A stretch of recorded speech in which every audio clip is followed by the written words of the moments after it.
Mabusisi ang proseso sa pagpili ng bagong Santo Papa. Maraming seremonya at tradisyong sinusunod.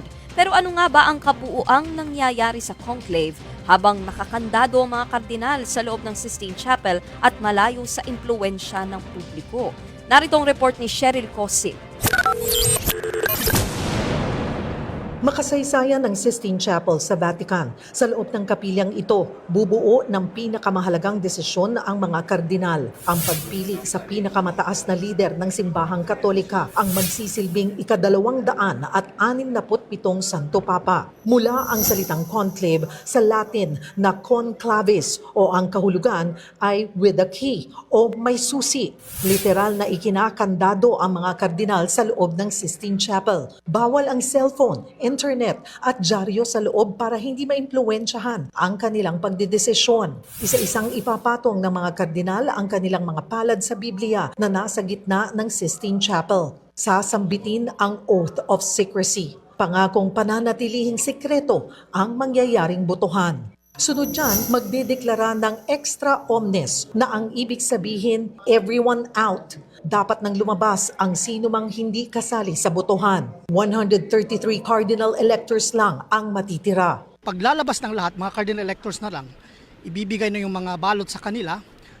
Tatanungin sila ng Cardinal Dean kung may mga clarifications pa ba sila before they can start the election.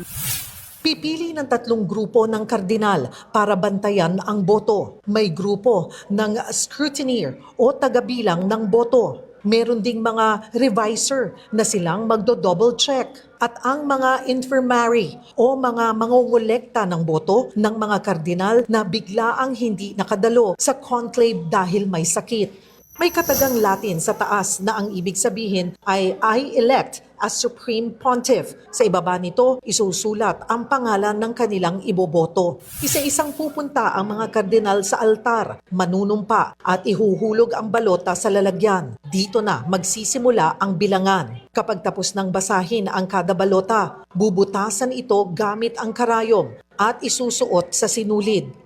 2/3 o 89 na boto ang dapat makuha para hiranging Santo Papa. Yung cardinal na napili ay tatanungin ng Cardinal Deacon kung tatanggapin niya ba ang election. Kung sinabi niyang yes, I accept, tatanungin din siya, anong pangalan ang pipiliin mo? Yun po una ang mangyayari to confirm the election. Oo, kasi nga naman baka hindi tanggapin. Yes po. May possibility na baka he will refuse the election.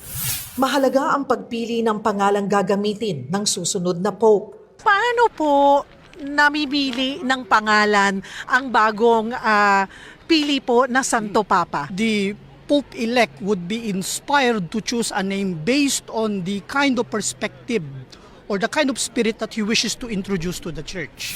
Kapag natapos na ang bilangan at nakumpirma na kung sino ang bagong Santo Papa, susunugin na ang mga balota. Lalagyan ito ng kemikal para magkakulay. Itim na usok kapag wala pang napipili at puting usok kapag meron na. Pagkatapos niyan, bibihisan ang bagong Santo Papa sa tinatawag na Room of Tears para sa tradisyonal na pagharap sa balkonahe ng St. Peter's Basilica. Gagawa ng announcement, Annuncio Bovis Gaudium Magnum. I bring to you a news of great joy. Habemus Papam, we have a Pope. Usually the Pope gives his initial greeting and he will be reminding the people to pray for the new Pope. Mula rito sa Vatican City, nagbabalita mula sa Frontline, Cheryl Cosim, News 5.